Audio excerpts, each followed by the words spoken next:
USA और बांग्लादेश के बीच एक नया ट्रेड एग्रीमेंट साइन हुआ है। ये एक बहुत बड़ा डेवलपमेंट है इंडिया के लिए और इस डील ने इंडिया के टेक्सटाइल सेक्टर में टेंशन क्रिएट कर दिया है। क्यों? क्योंकि बांग्लादेश को यूएस मार्केट में मिल गया है जीरो टैरिफ एक्सेस और इंडिया अभी 18% टैरिफ दे रहा है। यस, 18%। अब सोचो, अगर एक बांग्लादेशी शर्ट एक इंडियन शर्ट अमेरिका में सेल हो रही है, क्वालिटी सेम हो, लेकिन इंडियन प्रोडक्ट पर 18% एक्स्ट्रा कॉस्ट लगे, तो बायर क्या करेगा? ऑब्वियसली सस्ता ऑप्शन चूज करेगा। यही इस डील का बिगेस्ट इम्पैक्ट है। बांग्लादेश के गारमेंट्स अब यूएस में चीपर पड़ेंगे और टेक्सटाइल इंडस्ट्री में प्राइस ही सबसे बड़ा फैक्टर होता है। अब आते हैं इस डील के स्मार्टेस्ट पार्ट पर। यूएसए ने एक कंडीशन रखी, बांग्लादेश को यूएस में कॉटन खरीदना होगा और जो गारमेंट्स इस कॉटन से बनेंगे उनको मिलेगी duty free entry in US market. समझे गेम? यूएस को मिल गया गारंटेड कॉटन बायर और बांग्लादेश को मिल गया zero tariff advantage.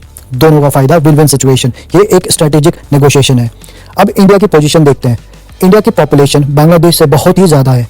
Textile industry भी काफ़ी लार्ज है, लेकिन ग्लोबल टेक्सटाइल एक्सपोर्ट्स में इंडिया बांग्लादेश और वियतनाम से पीछे है। Bangladesh aggressively trade deal sign करता है, इंडिया थोड़ा कॉशियस अप्रोच रखता है और अब डिफरेंस विजिबल हो रहा है। लेकिन बांग्लादेश को यह बेनिफिट फ्री में नहीं मिला, उन्होंने कंसेशन दिए हैं।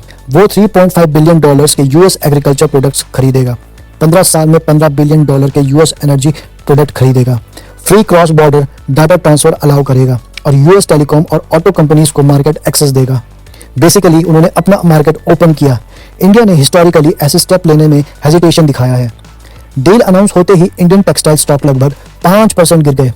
इन्वेस्टर को कंपेटिटिव प्रेशर का डर है। Now a final take away simple है, ग्लोबल ट्रेड में साइज से ज्यादा एक्सेस मैटर करता है। यूएसए ने स्मार्ट स्ट्रेटेजी यूज की, बांग्लादेश ने बोल्ड डिसीजन लिया और इंडिया के सामने एक इंपॉर्टेंट क्वेश्चन खड़ा हो गया है, प्रोटेक्शन या एग्रेसिव ट्रेड नेगोशिएशन, क्योंकि सिर्फ 18% का डिफरेंस बिलियंस ऑफ डॉलर्स का ट्रेड शिफ्ट कर सकता है। आपकी क्या राय है इस बारे में, इस ट्रेड डील के बारे में? मुझे कमेंट सेक्शन में जरूर बताइए। Thank you.